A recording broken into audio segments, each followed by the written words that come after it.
I've put out a little riddle. Okay. Anybody who figures out the answer or thinks they've figured out the answer, use the chat feature and give us your best shot. There are no prizes to be won, but whoever is fastest wins. Very good. If you don't get it, the solution will be presented at the end of the meeting. Okay. So you have to hang around. Yes. Okay. Tread on the living, they make not a mumble. Tread on the dead, they mutter and grumble. Huh. Who's good at riddles? All right. Well, it is 2 o'clock. If you set your devices to what's called the speaker view, you should see a little box with often says view, and change it from the default, which is gallery view, to speaker view. Then you get a nice big picture of whoever is talking rather than all these small ones. We're going to have our national anthem after I'm gone through this agenda quickly, followed by Caroline opening up our meeting with her remarks. She will hand over to Ann Parsons to introduce our speaker, Norine Baron, who will delight us with her talk. If you have any questions, either during or shortly after her conclusions, again, use that chat feature to type them out. When it comes to the end of Norine's presentation, I will then read them out to her and she can answer them. We've done this before, so hopefully you're familiar with that. And then once Norine and her keynote speech is wrapped up, we're going to break into smaller social groups. Also done this last time. It was quite well received. You will be assigned randomly. It's like you're walking down the hall with a cup of coffee in your hand, and you join an existing group and you start talking and doing what Probus clubs are best at. Just be 15 minutes and we'll all come back to the general hall and we'll wrap up the meeting. All right, with that said, we're going to start the meeting with the national anthem. Oh, Canada, our native land, true patriot love in all of us command. Car ton bras s'époque il s'est porté la croix. Ton histoire est une épopée des plus brillants exploits. Par qui par land, glorious and free. Oh, Canada, we stand on guard for thee. Oh, Canada, we stand on guard for stand on guard for thee.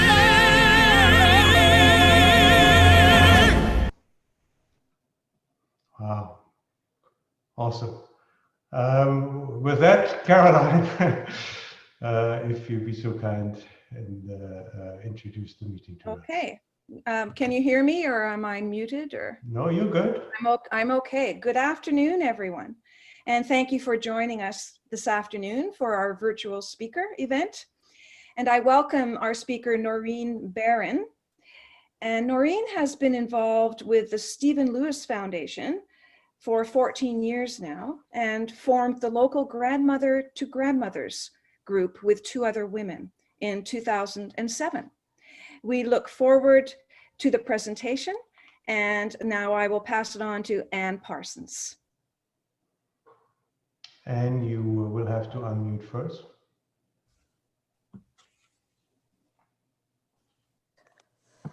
Okay, welcome. Good afternoon on this rainy day, as it's been all week. But anyway, we've got Zoom to watch our Probus meeting. I'd like to introduce our speaker today is Norine Baron. Norine was raised in Regina, Saskatchewan, studied at Western, and then moved to the Beaver Valley to manage Kimcote Farm, a conference and center and retreat with her husband. Norine also worked for the Simcoe County in the field of children's nutrition. She is a founding member and on the board of the Beaver Valley Outreach since 1983. And she's also a member of Amnesty International and Blue Mountains Climate Action Now Network. Norine traveled with the Stephen Lewis Foundation, as Caroline mentioned, with the Grandmothers to Grandmothers to Southern Africa, and has been involved since 2006. She and 2 other women formed the local group in 2007. Her presentation is Grandmothers to Grandmothers. Welcome, Norine. No, Norine, you need to unmute yourself.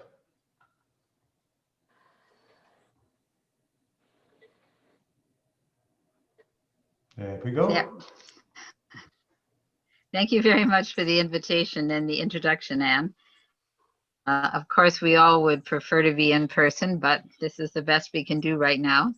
And I particularly want to say thanks to Martin, who's my techie.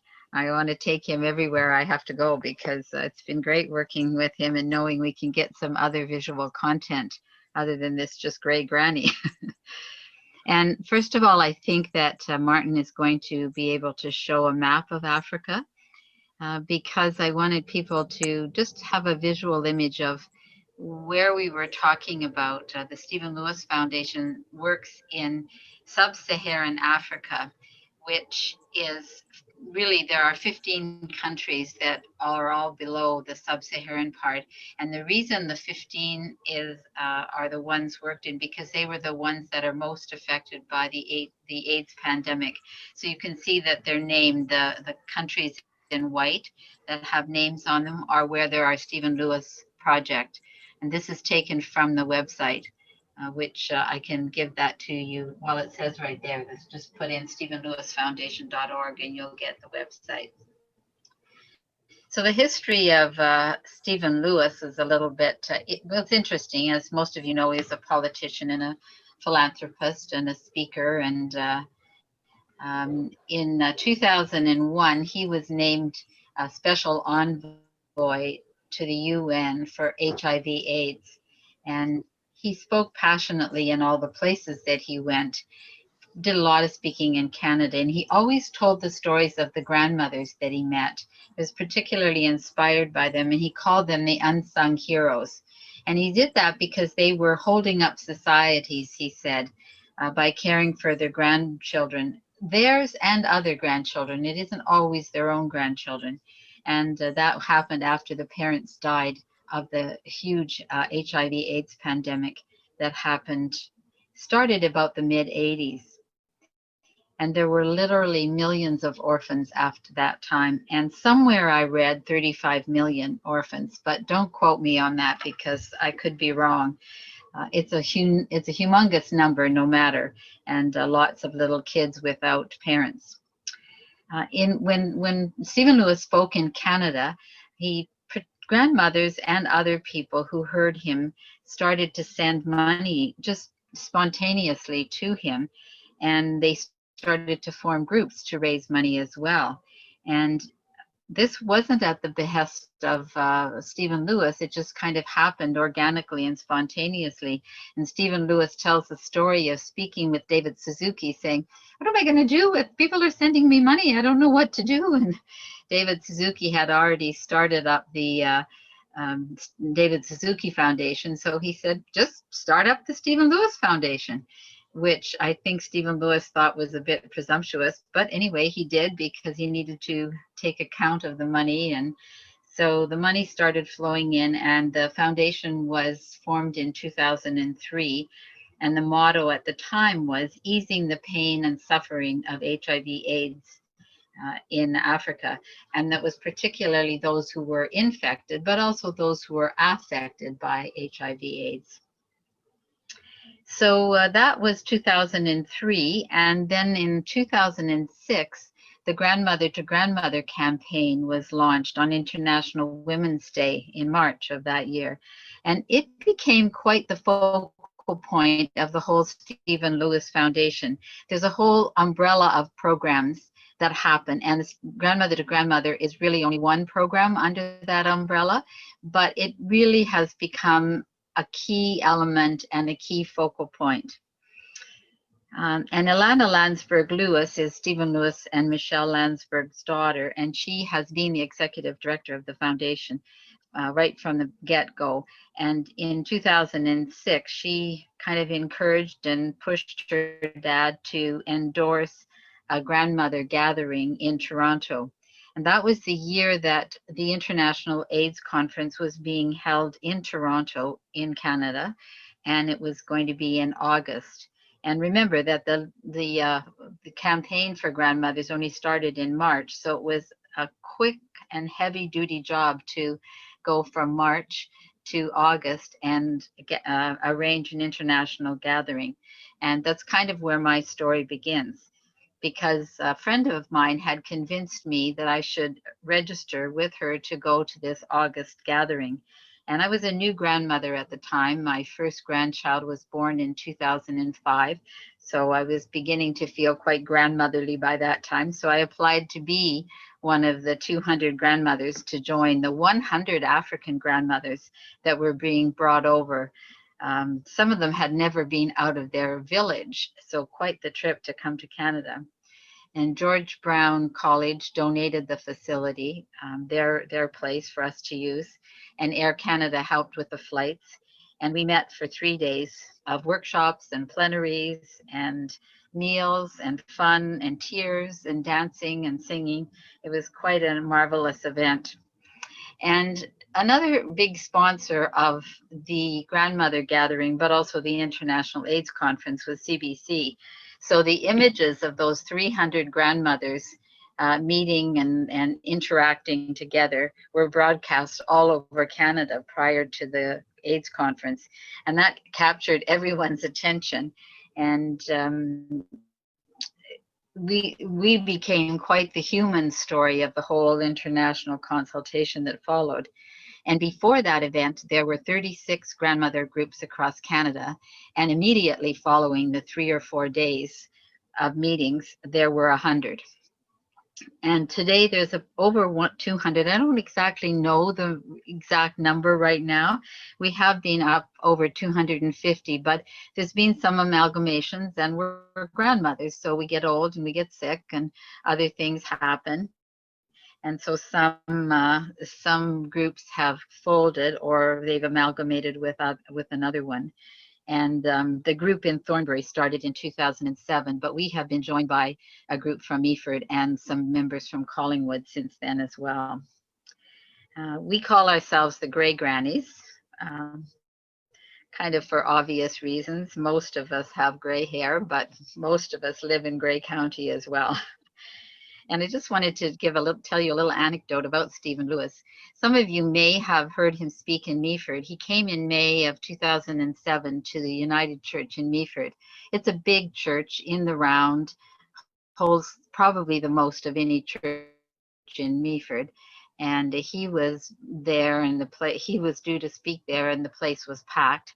And but he hadn't arrived yet. He was late, and they didn't know where he was.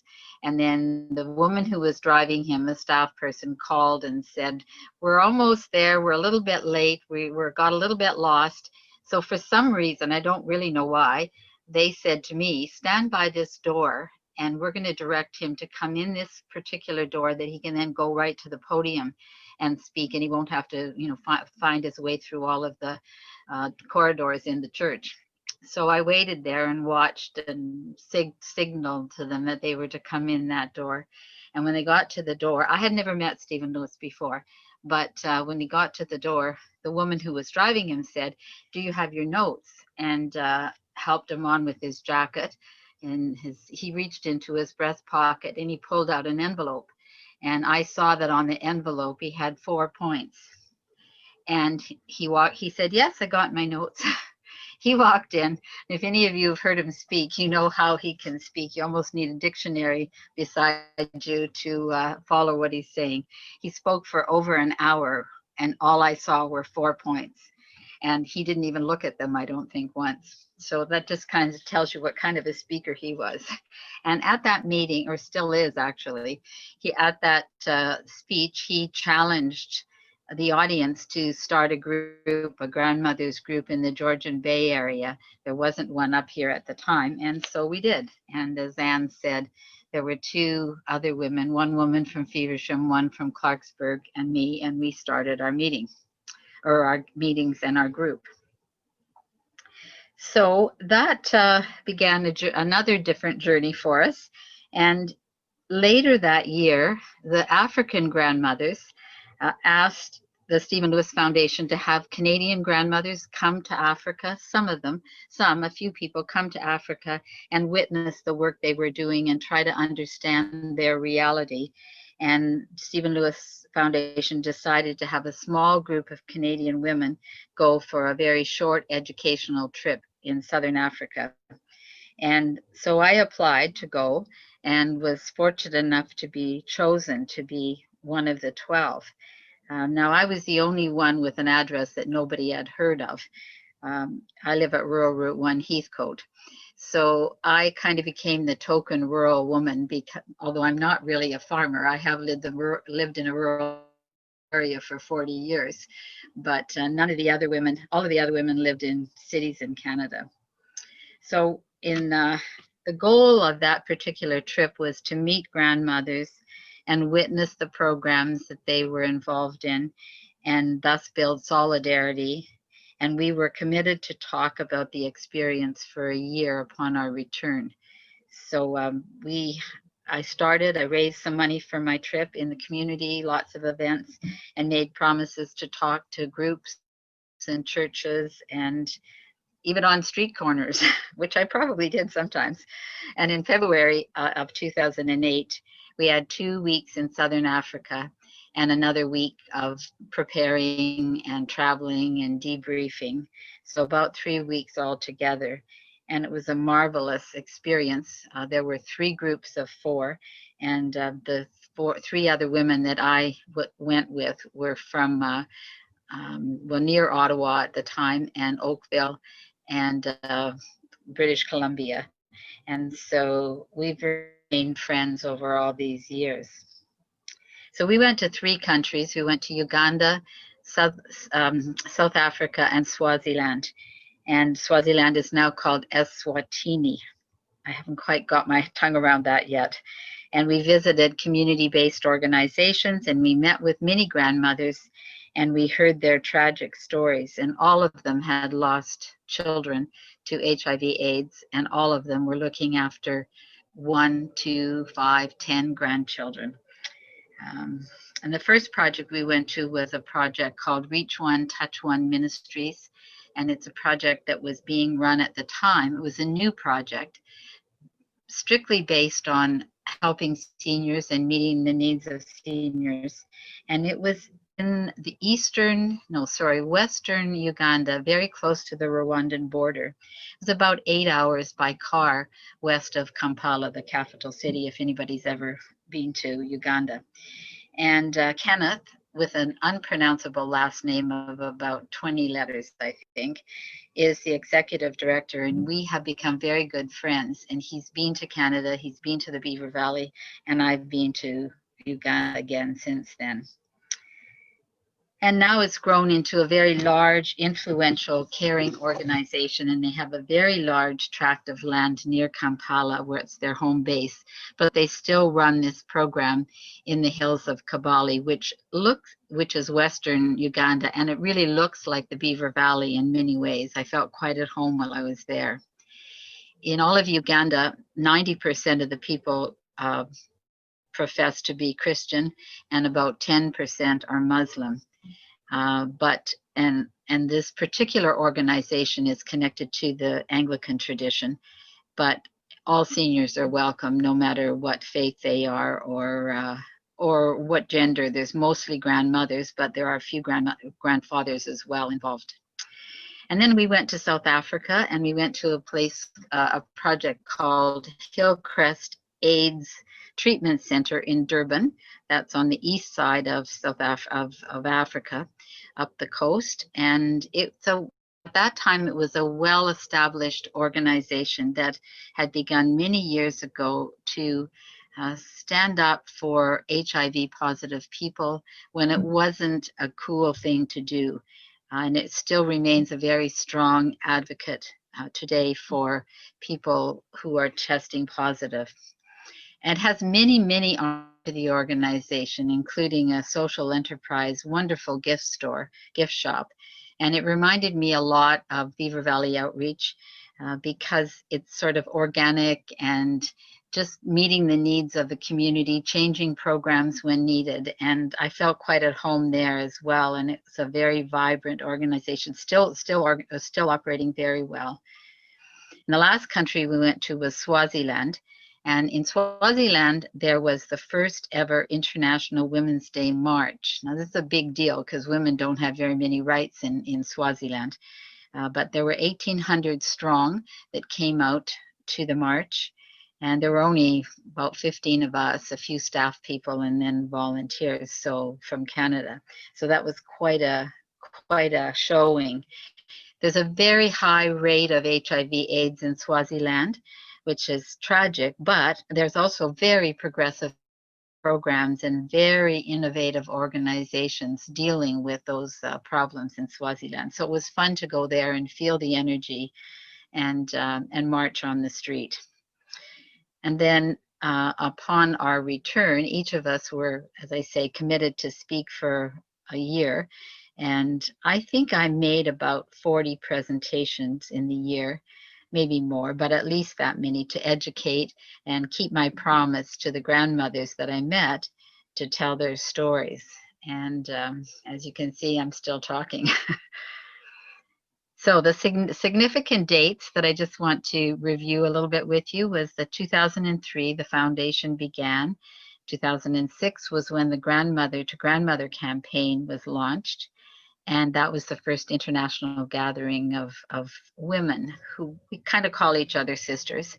And in 2007, Stephen Lewis came to the Meaford area to give a speech. He had been in Owen Sound and Collingwood too, so I don't mean to think that it was the very first time. Some of you may have heard him in one of those locales. And that was the year that we formed Grey Grannies. Then 2008 was when I went to Southern Africa with 11 other women. 2009, we were awarded the June Callwood Award for Volunteerism in Ontario. And that was quite a feather in our cap for sure. And in 2010, one of the other founders, her name is Donna Reimer. She lives in Feversham, and she's from our group, and she went to South Africa, and I'm just going to read what she said. She said, in May 2010, I was one of a team of 42 Canadian grannies to observe the first gathering of African grannies on African soil in Swaziland, now known as Eswatini. There were 500 women from Stephen Lewis Foundation supported projects in 14 sub-Saharan African countries, sharing their stories of griefs and triumphs, expressing their solidarity. There were workshops where they shared thoughts on many aspects of their lives, supporting orphan grandchildren, income generating projects, dealing with legal issues, violence against grannies. They produced calls for action on major needs in 3 main areas. Very rare in South Africa and any of the countries there. Social security, legal protection of the rights of grandmother and orphan children, and protection from violence. These are all being worked on as we speak. These issues are still remaining to be dealt with in many countries. The next significant date that I can really think of is 2013, when there was the Africa Grandmother Tribunal, and 3 women from our group here in Thornbury attended this momentous event in Vancouver. And there, African grandmothers told their stories and experiences to a panel of judges with many witnesses. And the judges wrote a statement, a judgment, and made recommendation to the UN and to any group at all about what was absolutely necessary for grandmothers to have around the world, given this special role that they have taken on of looking after their orphan grandchildren.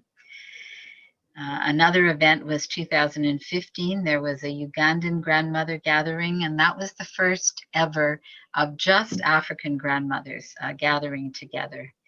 2016 was the 10th anniversary, and 2017 was our great granny's 10th anniversary. So at that particular year, one thing we were quite pleased to be featured in Boomers magazine, and under the category of game changers, which we think we are game changers. So I think maybe now is a good time that we can key up that DVD, Martin. We have some images of the gatherings that I've spoken about, so you can actually see grannies.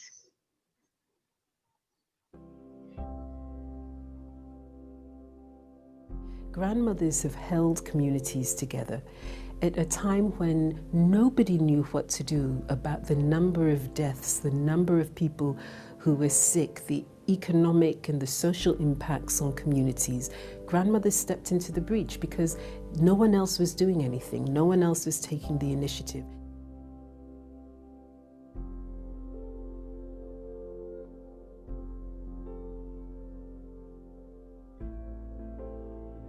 When HIV/AIDS came, it came with a new responsibility upon the grannies, because when the parents are dying, they are leaving the children to the grannies. So it is as if the grannies, after being parents, they start all over again being parents and parents and parents again. I lost my daughter of HIV and AIDS, leaving me with 3 children. That time it was very hard for me. I was just weak, hopeless, and only deciding, why am I living? Why must I not die? I must also die. So by talking to other grannies, I get a spirit of, why me thinking of dying? And they say, we must come together. Beba baningi bantwana bayebeda ekuseni nasemini. Le HIV bacedzile badali babo sebasele bahleli bodwana. Nginakekele bantwana bami labasithupha.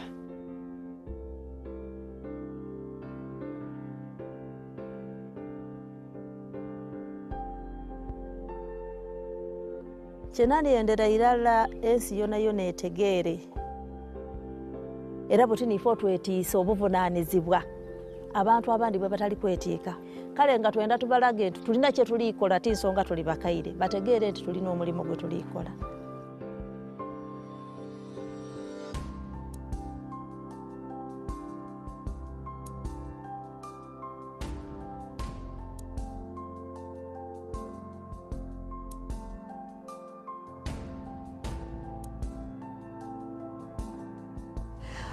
I couldn't bear it to just sit by and do nothing.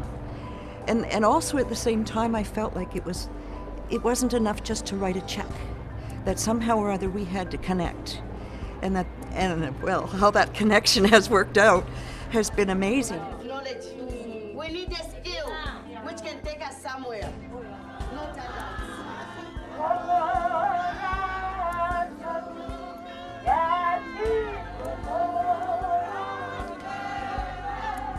As grandmothers from Africa and Canada, we were drawn together by our similarities, our deep love and undying devotion to our children and grandchildren, our profound concern about the havoc that HIV/AIDS has inflicted on the continent of Africa.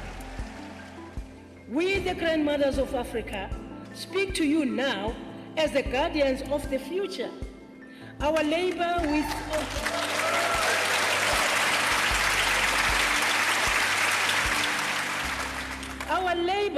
with all of its struggles, challenges, knowledge, and triumphs has gone unhidden for too long.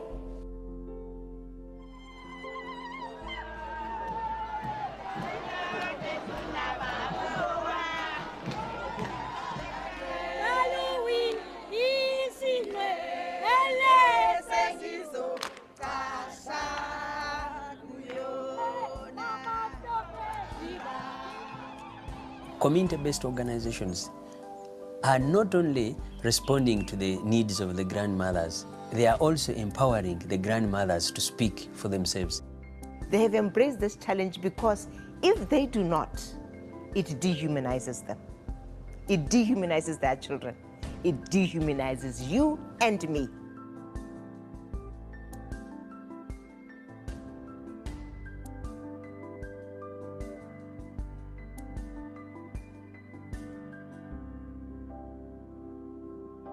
If all of us came together and supported each other and we had the means to do this,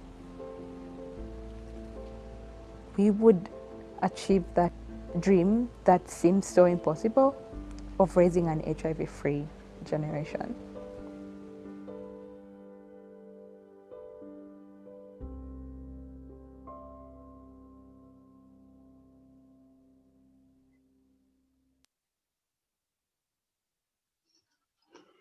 Good. That was a relief from listening to me and some beautiful colors and beautiful women, some of which I know.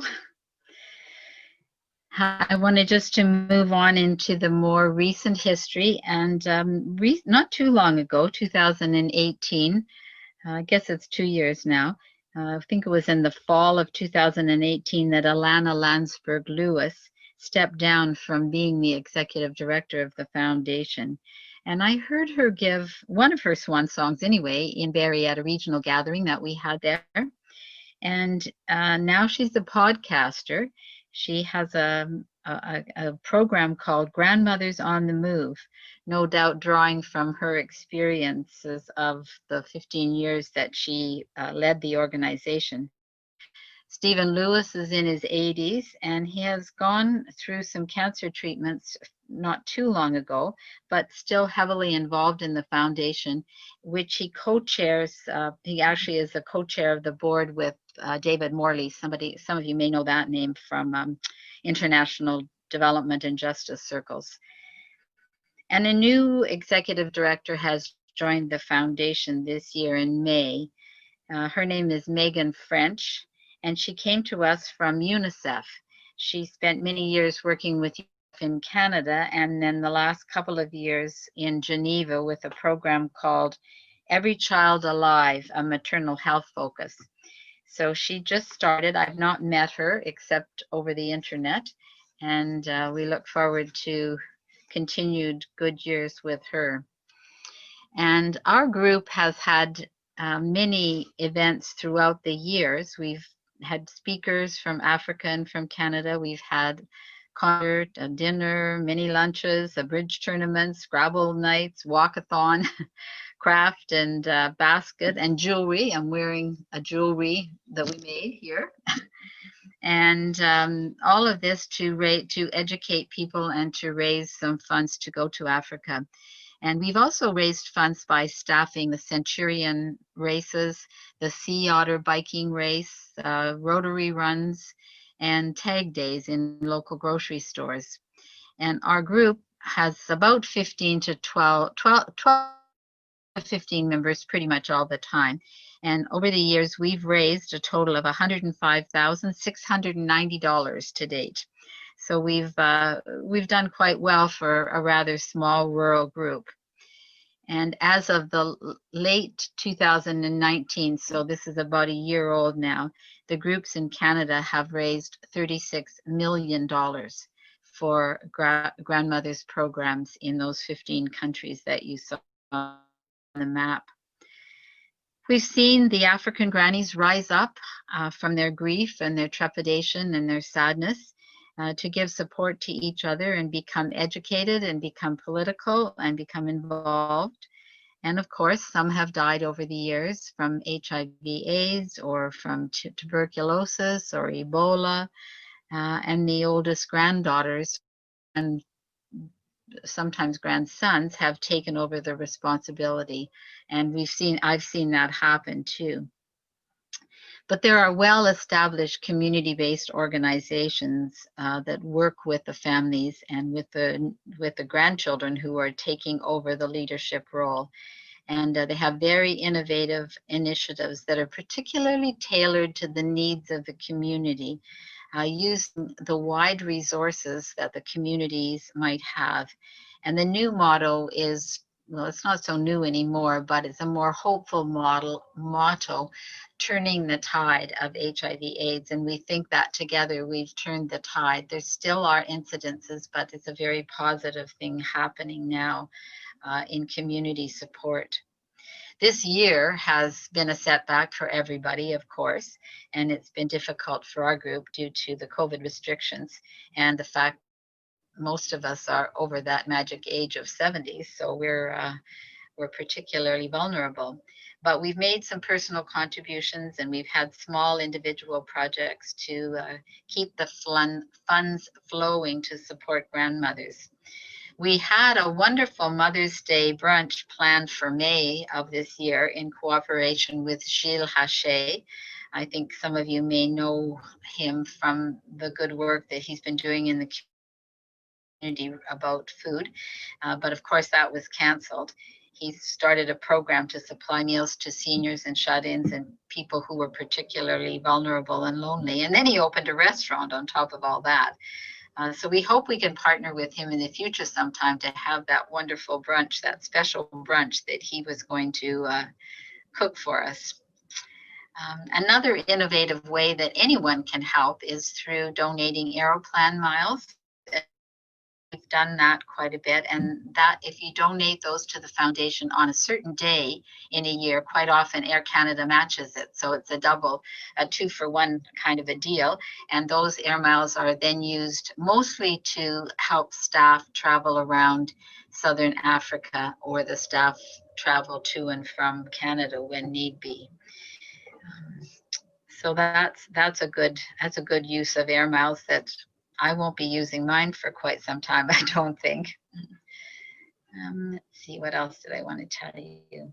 Well, there are about 325 community-based organizations who are being sponsored by the Stephen Lewis Foundation.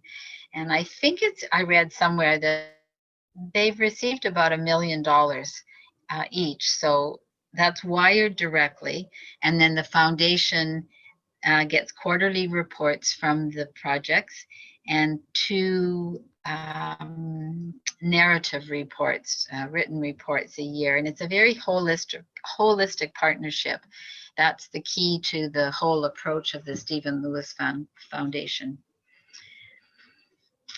One important focus I wanted to just share with you was the home-based care. Every country seems to be wanting to move towards some home-based care because transportation is so difficult and so many people live so far away from any supports or any groups. So many countries have asked for funds to support visits to people in their homes, not unlike the kind of support we get here for seniors when they need to have help at home. And but this is often very rural. It includes a lot of travel, but it is a way of keeping people connected. And every country has a different approach. As I say, there's no cookie cutter approach to the whole thing. Every country has a different way of doing that, a different way of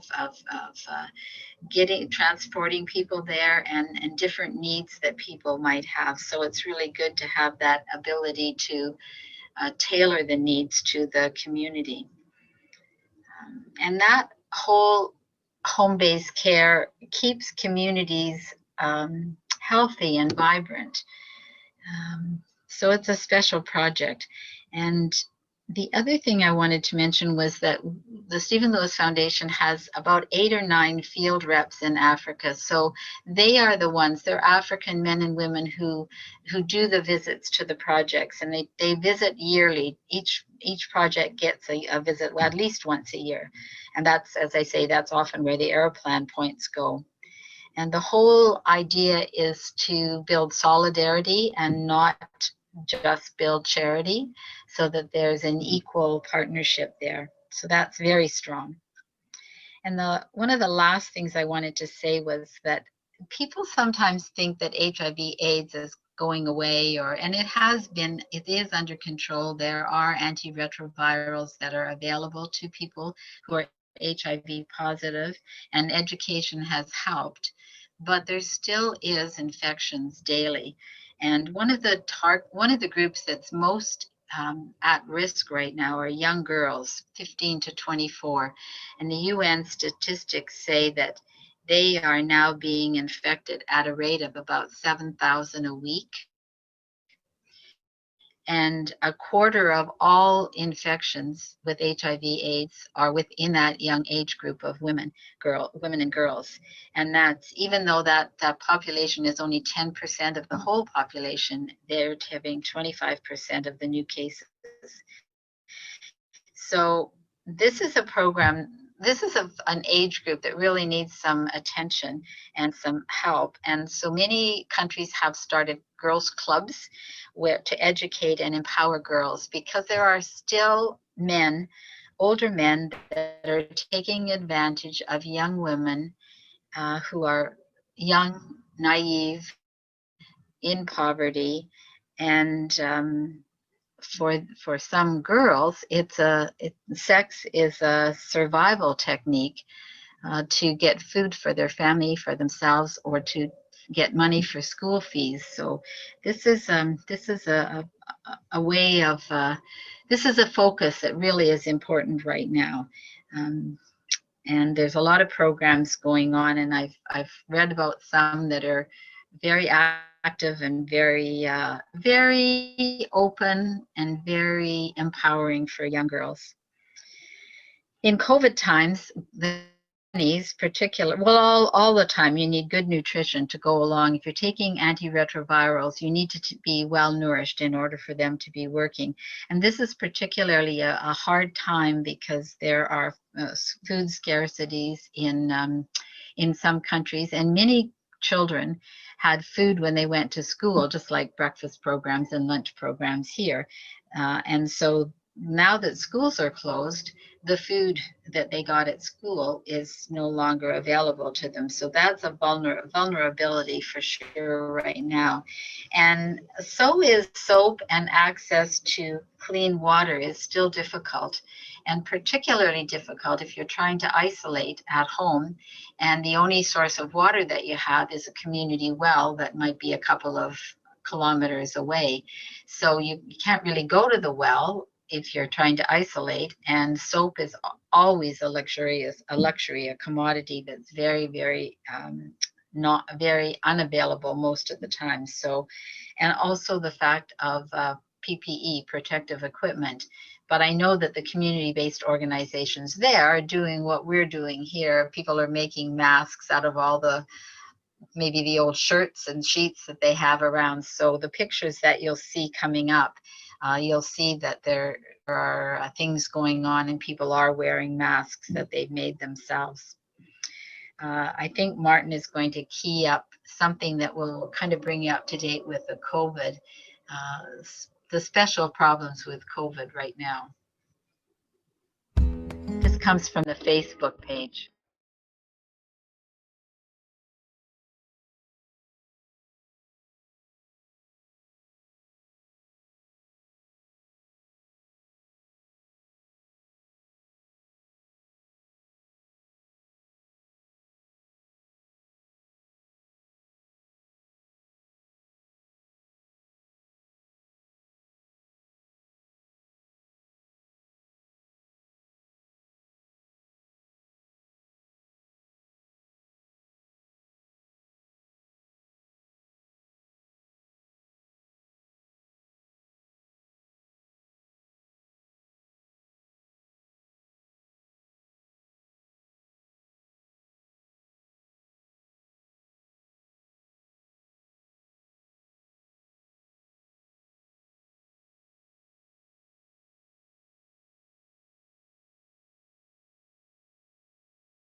Mostly, I think that's all I want to say, but I just do have a poem to end that was written and dedicated to a woman that I know who's been working as a volunteer in South Africa for years.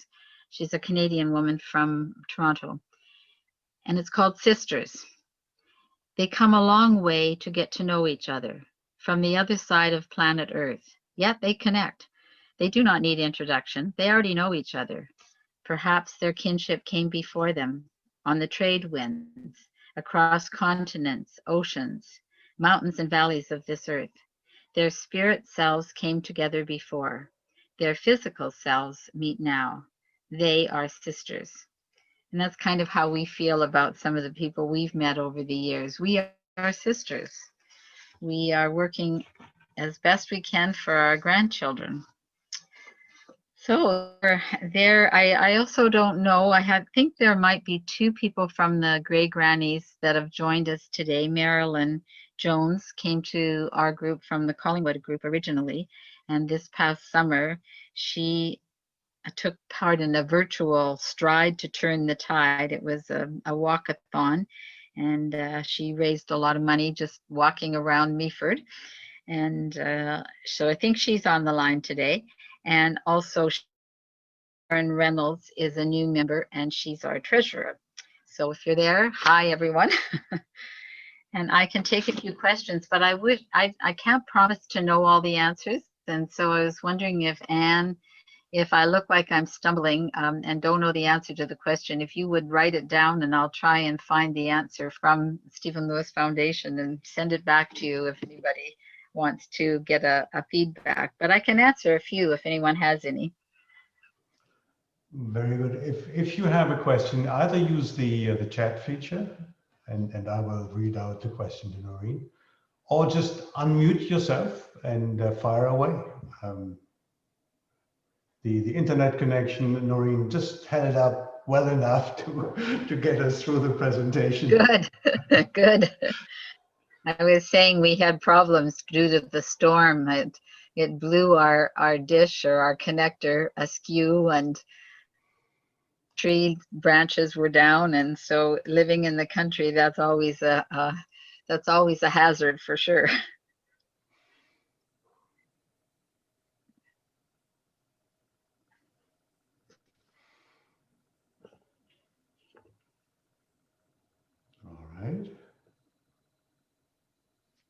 here's last chance for questions then.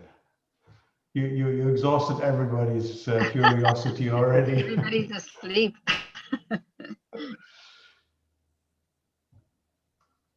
Oh, all right. And if you please. Oh yeah, and I did want to point out that there's a Stephen Lewis website. Apparently there's a new one, and it was supposed to be launched at the beginning of October, but when I talked to the staff, it hadn't been launched yet, but it will answer a lot of questions, has lots of great visuals on it. So you can look there, and the Grandmother to Grandmother campaign has its own separate website as well. And the Grey Grannies, there's a Facebook page for the Stephen Lewis Foundation as well. And the Grey Grannies has a Facebook page. It's called Grey Grannies of Grey County. So it's a little bit, we're all grannies and we're not that tech savvy, but so there's not a lot of news on it lately, but you can take a look at it if you want. EMCO, what's that? So first of all, Marilyn, thank you for the question.